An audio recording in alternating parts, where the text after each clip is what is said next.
TVC ప్రేక్షకులకు నా హృదయపూర్వక వందనాలు. అలాగే బ్రహ్మర్షి పితామహ పత్రిజీ గారికి నా హృదయపూర్వక వందనాలు. అలాగే నా పేరు బ్రహ్మర్షి దేవరపల్లి గోపాలరెడ్డి, మాది ధర్మవరం.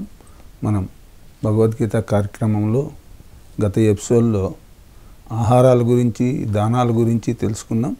అదే ఆయా మనస్సులు ఆచరించేటటువంటివి మూడు రకాలుగా ఉంటాయని చెప్పారు. యజ్ఞాలు కానీ, తపస్సులు కానీ, దానాలు కానీ ఆయా గుణాన్ని బట్టి, అలా గుణ ప్రాధిక్యతను బట్టి వాళ్ళు దానం చేసినా, యజ్ఞం చేసినా, యాగం చేసినా. రాజస యజ్ఞం అంటే ఏమి, తామస యజ్ఞం అంటే ఏమి, తర్వాత సాత్విక యజ్ఞం అంటే ఏమో కూడా ముందు చెప్పుకున్నాం. ఏవి ఈ ఆహారాలు, సాత్విక ఆహారం ఏమి, రాజస ఆహారం ఏమి, తామస ఆహారం ఏమి.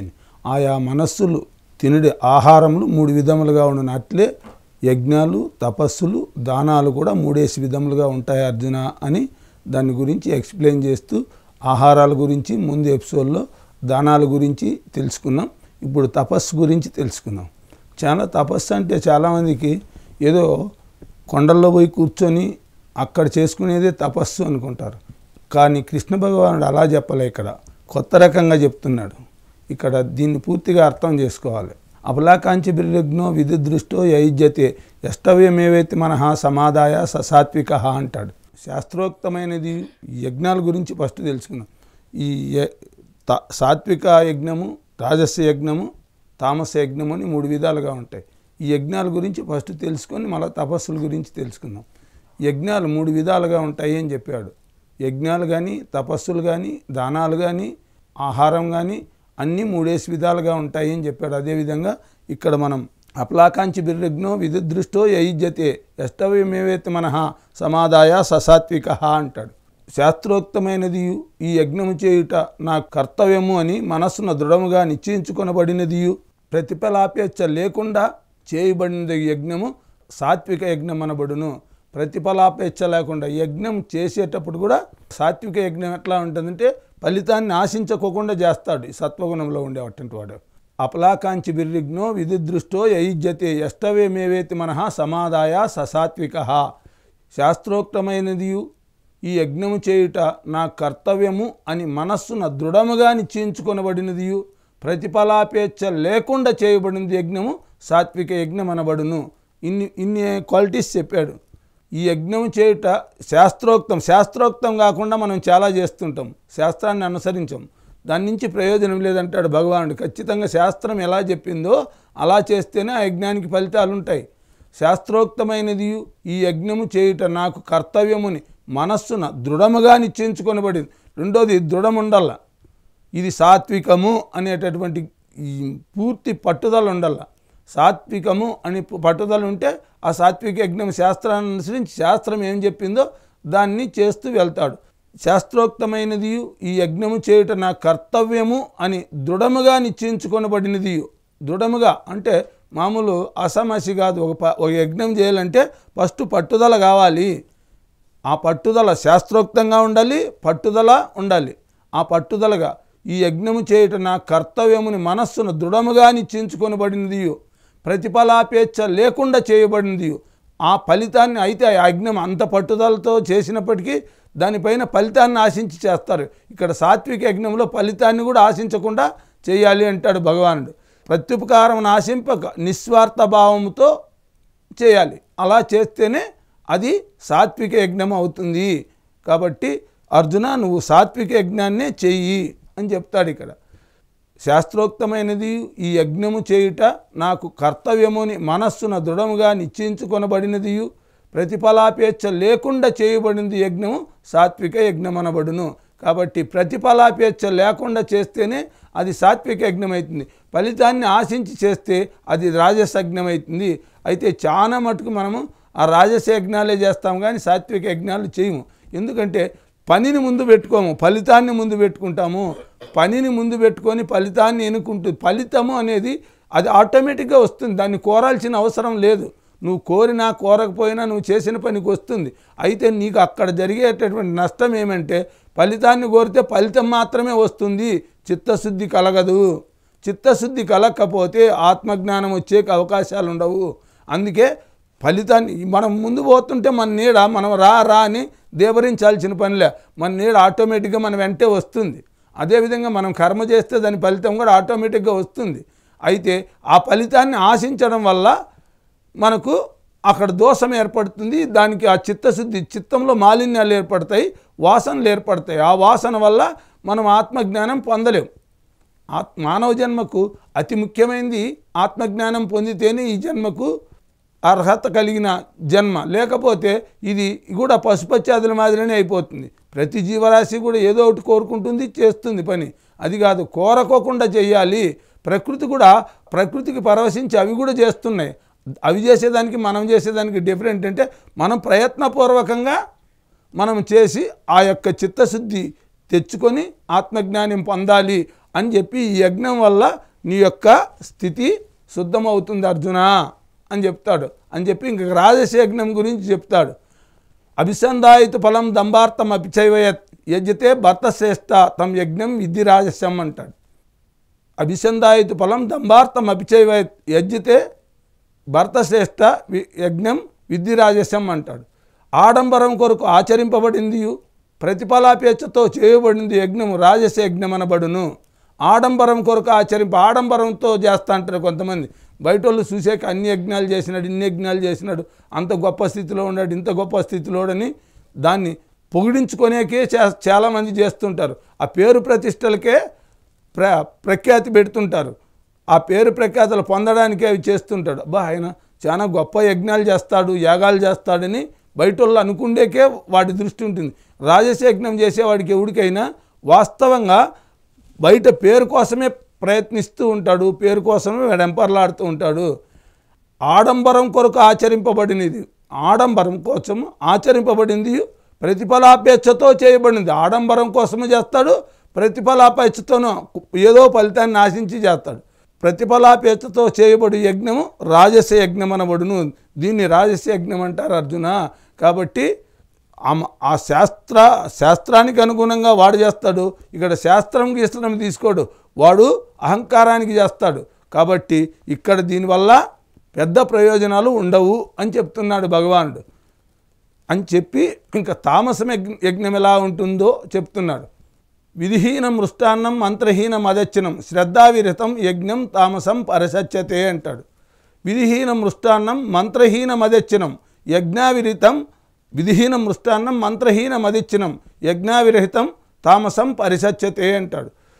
శాస్త్రవిధిని అనుసరింపనిదియు, అన్నదాన రహితమైనదియు, మంత్రహీనమైనదియు, దచ్చన లేనిదియు, శ్రద్ధారహితమైనదియు అగు యజ్ఞము తామస యజ్ఞం అనబడును. ఇక్కడ 5 లక్షణాలు చెప్తాడు. శ్రద్ధారహితమైనది, శ్రద్ధ లేకుండా చేస్తాడు, శ్రద్ధారహితమైనదియు.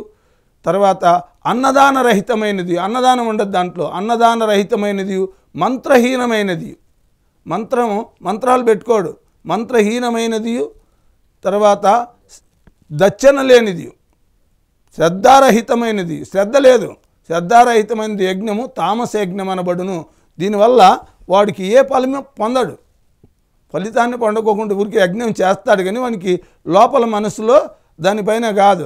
ఎందుకంటే తామస గుణంతో చేస్తాడే కానీ రాజస గుణం ఉండేవాడు అహంకారంతో చేస్తాడు. వీడు ఏదో వాడికి అజ్ఞానంతో చేస్తాడు. ఇక్కడ అజ్ఞానంలో ఉన్నప్పుడు వాడు ఏం చేయాలో ఏం కథ క్లారిటీ ఉండదు వాడికి, అందుకే అట్లా చేస్తాడు అని చెప్తాడు ఇక్కడ. విధిహీనం మృష్టాన్నం మంత్రహీనం అదచ్చనం శ్రద్ధావిరహితం యజ్ఞం తామసం పరిసత్యతే అంటాడు. శాస్త్రవిధిని అనుసరింపనిదియు, అన్నదాన రహితమైనదియు, తర్వాత మంత్రహీనమైనదియు, దచ్చన లేనిదియు, శ్రద్ధారహితమైనది యజ్ఞము తామస యజ్ఞం అనబడును. కాబట్టి ఇది తామస యజ్ఞము అంటారు.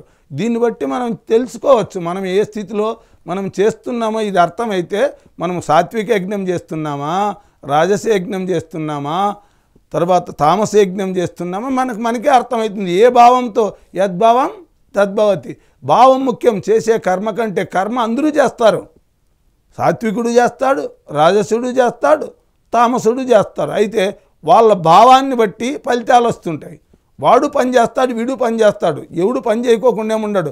అయితే వాడి భావము ఏదైతే ఉంటుందో భావాన్ని బట్టే ఫలితాలు అందుతాయి అర్జున అని చెప్పి దీని గురించి చెప్పి ఇంకా తపస్సులు కూడా 3 రకాలు ఉంటాయి అర్జున.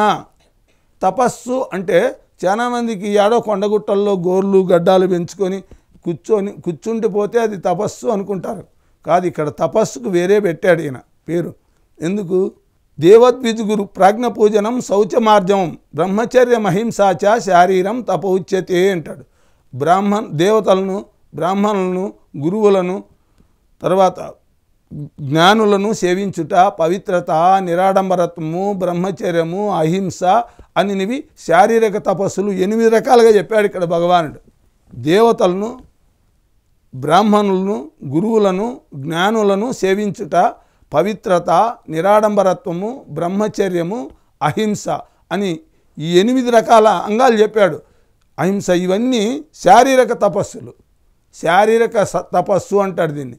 ఈ తపస్సు వల్ల తన శరీరం శుద్ధి అవుతుంది, తన మనస్సు కూడా శుద్ధి చేసుకునేకి అవకాశాలు ఉంటాయి. అందుకోసము ఈ 8 యజ్ఞాల్లో గురువులను దేవతలను సేవించడం వల్ల చిత్తశుద్ధి కలిగే అవకాశం ఉంటుంది. తర్వాత గురువులను సేవించడం, బ్రాహ్మణులు సేవించడం వల్ల కూడా చిత్తశుద్ధి కలుగుతుంది.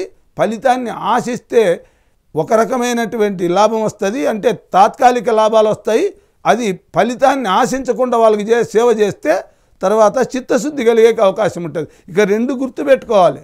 ఫలితాన్ని ఆశిస్తే ఒక అనిత్యమైన సంపద సమకూరుతుంది. ఫలితాన్ని ఆశించకుండా చేస్తే ముక్తికి ద్వారాలు తెరుచుకుంటాయి. చిత్తశుద్ధి కలిగి మన స్వరూప జ్ఞానం మనకు కలిగేకి అవకాశం ఉంటుంది. కాబట్టి దీన్ని గుర్తెరిగి చేసుకోవాలి. ఇక్కడ 8 చెప్పాడు. దేవతలను, బ్రాహ్మణులను, గురువులను, తర్వాత జ్ఞానులను సేవించుట, తర్వాత పవిత్రత, నిరాడంబరత్వము, బ్రహ్మచర్యము, అహింస అనునవి శారీరక తపస్సులు. ఈ 8 దానుల ద్వారా దీన్ని 8 దానులను శారీరక తపస్సులు అంటాడు. శరీరంతో నీకు అంత బుద్ధి కుశలత లేకపోయినప్పటికీ వాళ్ళకి సేవలు చేయడం వల్ల అటు పుణ్యమన్న వనగూడుతుంది, అటు చిత్తశుద్ధి అయినా కలుగుతుంది. కాబట్టి ఈ 2 దానుల ద్వారా నువ్వు ఏ భావంతో చేస్తావో, ఫలితాన్ని ఆశించి చేస్తావా ఒక ఫలితం ఉంటుంది, ఫలితాన్ని ఆశించకుండా చేస్తావా ఒక ఫలితం ఉంటుంది. ఫలితాన్ని ఆశించి చేస్తే దానికి ప్రత్యుపకారంగా వాళ్ళ ద్వారా నీకు ఆ భోగాలు కలుగుతాయి, ఆ సుఖాలు కలుగుతాయి. తర్వాత అవి ఆశించకోకుండా చేసినావనుకో నీకు ఆ ఏకంగా చిత్తశుద్ధి కలిగి ఆత్మజ్ఞానానికి అర్హతనిస్తాయి. కాబట్టి ఈ 8 విషయాల్లో చాలా జాగ్రత్తగా చూసుకోవాలి. ఫస్ట్ దేవతలను, ఎందుకంటే వాళ్ళు ఎన్నో మనకు సమకూరుస్తున్నారు. వాళ్ళు వర్షం, అగ్ని, నీరు, వాయువు, ఆకాశము, పంచభూతాలు 5 కూడా ఎంత సహకారాలు అందిస్తున్నాయి. దాని ద్వారా మనం తిండి తింటున్నాం. కృతజ్ఞతాభావంతో ఆ యొక్క తపస్సు అంటే దేవతలను, బ్రాహ్మణులు అంటే బ్రహ్మజ్ఞానులను సేవించాలి. బ్రహ్మజ్ఞానులను, తర్వాత గురువులను, తర్వాత జ్ఞానులను సేవించుట, పవిత్రత అంటే శుద్ధిగా, పవిత్రత, నిరాడంబరం ఉండాల, ఆడంబరం ఉండకూడదు. చేసే పనిలో ఆడంబరం అనేది తీసేసుకోవాలా. ఆడంబరం అంటే నేను చేస్తున్నానని అహంకారంతో చేస్తాం. ఆడంబరం మనసా వాచా కర్మన చిత్తశుద్ధి కలిగితే అది పవిత్రత అంటారు. పవిత్రత అంటే మనసా వాచా కర్మన కర్మ చేస్తే దాన్ని చిత్తశుద్ధికి హేతు అవుతుంది. పవిత్రత, నిరాడంబరత్వం, ఆడంబరం లేకుండా. బ్రహ్మచర్యము చాలా మహత్తరమైనటువంటి శక్తివంతమైంది. ఆ బ్రహ్మచర్యాన్ని ఎవరైతే పాటిస్తారో దానికి, ఎందుకంటే ఇటు శారీరకంగా అటు మానసికంగా ఇవి ఎవరైతే ఈ యొక్క బ్రహ్మచర్యాన్ని పాటించారో వాళ్ళు బలహీనులుగా ఉంటారు. వాళ్ళ మనస్సు స్థిరంగా ఉండదు. వాళ్ళ మనస్సు స్థిరంగా ఉండాలంటే బ్రహ్మచర్యం పాటించాలి. ఎందుకంటే అది మహత్తరమైన శక్తి. ఆ శక్తి నిర్వీర్యం చేసుకునే వాళ్ళు ఉన్నారు, తర్వాత ఊర్ధముఖంగా వెళ్ళి ఆత్మజ్యోతిని వెలిగించుకునే ఉన్నారు, కిందికి వదిలేసి గలీజ్ చేసేవాళ్ళు కూడా ఉన్నారు, గలీజ్ పెట్టించుకునే వాళ్ళు ఉన్నారు. కాబట్టి దానికి అర్హత కావాలన్నప్పుడు, ఆత్మజ్ఞానం కావాలన్నప్పుడు ఈ విషయంలో చాలా జాగ్రత్తగా ఉండమంటాడు. బ్రహ్మచర్యం కూడా తక్కువ తీసేసేకి లేదు. అది మనిషికి ఎంత శక్తిని ప్రసాదిస్తుందంటే శారీరకంగా, మానసికంగా దృఢం చేస్తుంది. నువ్వు ఏ కర్మ చేస్తున్నావో ఆ కర్మ పైన నిలబడేట్టు చేస్తుంది. నీకు అంత సహాయకారిగా ఉంటుంది. ఆత్మజ్యోతి వెలగడానికి కూడా అది సహాయపడుతుంది. కాబట్టి బ్రహ్మచర్యము, అహింస, హింస లేకుండా. హింసాభావం అనేదే మహా చెడ్డది. ఎందుకంటే ఆ హింస వల్ల పాపం అనుగుడుతుంది. కాబట్టి పాపి కాకూడదు. ఆత్మజ్ఞానం పొందాలనుకునే వాడికి చిత్తశుద్ధి కలగాలంటే పాపకర్మలు చేస్తే ఆయన చిత్తశుద్ధి వచ్చే అవకాశం లేదు. కాబట్టి పాపకర్మలు మానుకోవాలి, హింసా కార్యాలు మానుకోవాలి, అహింస పాటించాలి. అహింసను పాటించే గాంధీ మహాత్ముడు అంత సూర్యుడు అస్తమించిన సామ్రాజ్యాన్ని ఆయన పొందగలిగాడు అంటే, గెలవగలిగాడంటే ఆయన యొక్క దీక్ష. కాబట్టి అహింస, ఆయన అహింసో పరమోధర్మ. బుద్ధుడు అంత స్థాయికి వెళ్ళాడంటే ఆయన అహింసో పరమోధర్మ. హింస నుంచి ఆయన హింసను త్యజించాడు. కాబట్టి ఇక్కడ ఈ 8 లక్షణాల ద్వారా ఇది శారీరక తపస్సు అంటారు. ఇక వాచిక తపస్సు కూడా ఉంది. అనుద్వేగకరం వాక్యం సత్యం ప్రీహితం చేత్ స్వాధ్యాయాభ్యాసనం శైవవాంగ్మయం తపోచ్యతే అంటాడు. ఉద్వేగమును కలిగింపనివి, మాట్లాడే మాటల్లో ఎంత చాకచక్యంగా ఉండాలంటే అంత చాకచక్యం. ఎందుకంటే అక్కడ దోషాలు అంటుకుంటాయి. ఆ దోషం అంటుకోకుండా ఈ యొక్క మాటలు మాట్లాడాలంటాడు ఇక్కడ భగవానుడు. అనుద్వేగకరం వాక్యం సత్యం ప్రీహితం చేత్ స్వాధ్యాయాభ్యాసనం శైవవాంగ్మయం తపోచ్యతే. ఉద్వేగమును కలిగింపనివియు, ప్రియమైనవియు, యథార్థమైన భాషణము, తర్వాత హితము కూర్చున్నదియు, తర్వాత పరమేశ్వర నామజప సాధన, వేద పఠనము, ఇవన్నీ వాక్కునకు సంబంధించిన తపస్సులు అర్జున అంటాడు. ఈ వాక్ తపస్సు ఇవేవి ఉద్వేగమును కలిగింపనివియు, ప్రియమైనవియు, యథార్థమైన భాషణం, తర్వాత హితమును కూర్చున్నది. ఇతరులకు మనం ఏ కర్మ చేసినా ఇతరులకు మేలుకు జరగాల. ఆ మాట మన మాట మాట్లాడితే మన మాట వల్ల ఇతరులకు కీడు కాకూడదు, ఆ వాళ్ళకు మేలు జరిగేట్టే మాట్లాడాల. ఇక్కడ ఎన్ని రకాలు చెప్పాడు. ఉద్వేగమును కలిగింపయును, అవతలంలో ఉద్రేకం కలిగించే మాటలు మాట్లాడకూడదు. ఉద్రేగమును కలిగింపనివి, ప్రియమైనవి, అవతలోనికి ఇష్టమైన మాటలు మాట్లాడాలా, ప్రియంగా ఉండాలి. అవతలోడికి ప్రియమైనవి కదా అని చెప్పి అసత్యం మాట్లాడకూడదు. మళ్ళా సత్యమే మాట్లాడాలా, ప్రియంగా ఉండాలా, సత్యంగా ఉండాలా. ఆ వానికి ప్రియం కూర్చుతామని చెప్పి మనం ఏదో వాళ్ళని పొగడ్తలతో ముంచి వాళ్ళను ప్రియంగా చేయకూడదు. ఏది వాస్తవం ఉందో దాన్నే మాట్లాడాలి. ఉద్వేగమును కలిగింపనివి, ప్రియమైనవి, హితమును కూర్చున్నది. మనం మాట్లాడితే అవతలోనికి మేలు జరగాల, అవతలోనికి మేలు కలిగేట్టుగా ఉండాలి మన మాటలో. యథార్థమైన భాషణము, ఏది మాట్లాడేదేదో సత్యమే మాట్లాడాల, యథార్థమైన భాషణము. తర్వాత పరమేశ్వర నామజప సాధన, ఈ నిరంతరము భగవన్నామ స్మరణలో ఉండాల. తర్వాత వేదాధ్యయనం చేయాల. ఇవన్నీ వాక్కునకు సంబంధించిన తపస్సులు. అనుద్వేగకరం వాక్యం సత్యం ప్రీహితం చేత్ స్వాధ్యాయాభ్యాసనం శైవవాంగ్మయం తపౌచ్యతే. ఉద్వేగమును కలిగింపనివియు, ప్రియమైనవియు, హితమును కూర్చున్నదియు, యథార్థమైనదియు, తర్వాత పరమేశ్వర నామజప సాధన, తర్వాత వేదశాస్త్ర పఠనము, ఇవన్నీ వాక్కునకు సంబంధించిన తపస్సులు అర్జున. కాబట్టి దీన్ని బాగా గుర్తెరిగి దీనికి అనుగుణంగా నీ వాక్కును వాడుకొని నువ్వు పరిశుద్ధమవు. ఈ తపస్సు వల్ల నువ్వు చిత్తశుద్ధి కలిగించుకుంటావు అని చెప్తాడు. తర్వాత మనఃప్రసాద సౌమ్యత్వం మౌనమాత్మ వినిగ్రహ భావ సంశుద్ధి రీత్యే తప్పో మానసముచ్యతే అంటాడు. మనఃప్రసాద సౌమ్యత్వం మౌనమాత్మ వినిగ్రహ భావ సంశుద్ధి రీత్యే తప్పో మానసముచ్యతే అంటాడు. మనఃప్రసన్నత, శాంత స్వభావము, భగవచ్చింతన, ప్రసన్నత, శాంత స్వభావము, భగవచ్చింతన, మనోనిగ్రహము, అంతఃకరణ శుద్ధి, ఇవి మానసిక తపస్సులు అనబడును. ఇవి మానసిక తపస్సులు. ఇవి 5 చెప్తున్నాడు. ఏంది? మనఃప్రసాద సౌమ్యత్వం మౌనమాత్మ వినిగ్రహ భావ సంశుద్ధి రీత్యేత తపో మానసముచ్యతే. మనఃప్రసన్నత, శాంత స్వభావము, తర్వాత భగవచ్చింతన, మనోనిగ్రహము, అంతఃకరణ శుద్ధి, ఈ 5 మానసిక తపస్సులు అనబడును. మనస్సుకు సంబంధించిన తపస్సు. దీన్ని ఎప్పుడైతే మనం గుర్తుపెట్టుకోవాలి, ఫస్ట్ది మనఃప్రసన్నత. ఎప్పుడు మనస్సును ప్రసన్నంగానే ఉంచుకోవాలి. మనస్సు ప్రసన్నంగా ఉండాలంటే దాని పట్ల మనకు అపారమైన ఎరుకు ఉండాలి. ప్రతి విషయం పట్ల ఎరుకుంటే అవతలోడు ఏదైనా మాట్లాడినా, మనం ఏదైనా మాట్లాడాలన్నా ఎరుకుంటే కరెక్ట్గా మనం మాట్లాడతాం. అవతలోడి మాటకు కూడా మనం ప్రభావితం కాం. అవతలోని మాటకు ప్రభావితం అయితే మనలో దోషం ఏర్పడుతుంది. చిత్తశుద్ధికి భంగం అవుతుంది, ఆ వాసన వచ్చి చేరిపోతుంది చిత్తంలో. కాబట్టి ఆవేశానికి గురి కాకూడదు, చాలా జాగ్రత్తగా ఉండాలి దీంట్లో. ఎప్పుడైతే ఈ లక్షణం ఉంటుందో ఎరుక అనేది మెయిన్ ప్రధానమైన పాత్ర వహిస్తుంది ఆధ్యాత్మికంలో.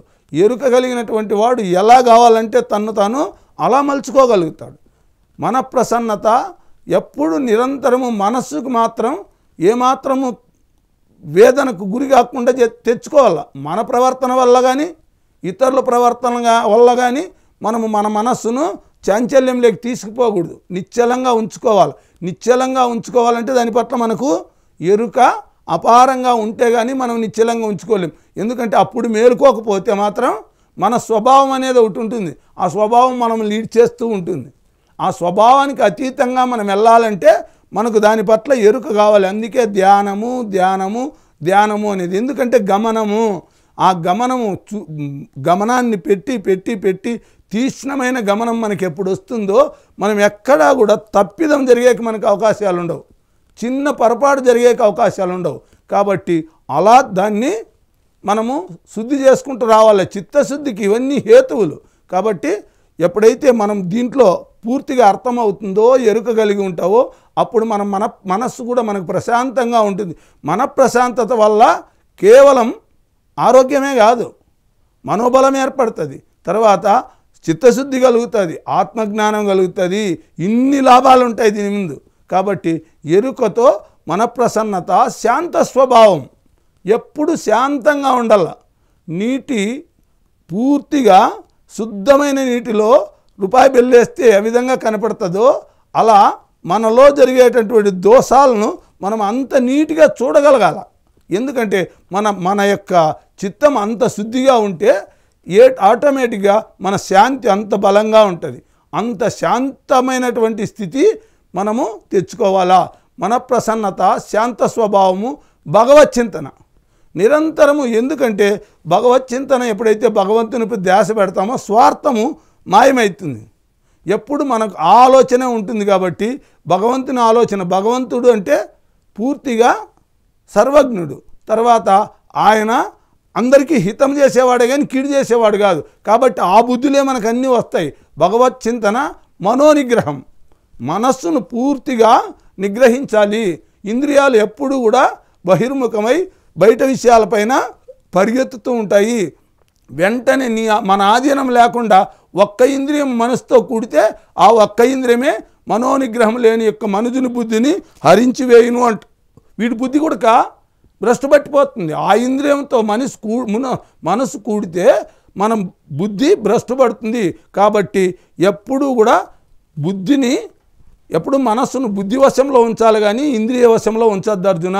కాబట్టి మన ప్రసన్నత, శాంత స్వభావము, భగవచ్చింతన, పరమేశ్వర నామజప సాధన, ఇవన్నీ ఎప్పుడైతే మనకి ఇవన్నీ అలవడతాయో, మనోనిగ్రహము, ఇవన్నీ ఆటోమేటిక్గా ఎప్పుడైతే మనకు వస్తాయో అప్పుడు మనము శాంత స్వభావంతో ఉంటాము, హ్యాపీగా చిత్తశుద్ధి కలుగుతుంది, ఆత్మకు అనుసంధానం అవుతాము. అర్జున, జాగ్రత్తగా దీన్ని విని నువ్వు నీ జన్మను ధన్యం చేసుకో అని చెప్పి ఇక్కడితో ఈ యొక్క యజ్ఞాలు, తపస్సులు, దానాలు, తర్వాత ఆహారాలు, ఇక్కడ ఈ టాపిక్లో మనకి ఇవన్నీ తెలుసుకున్నాం.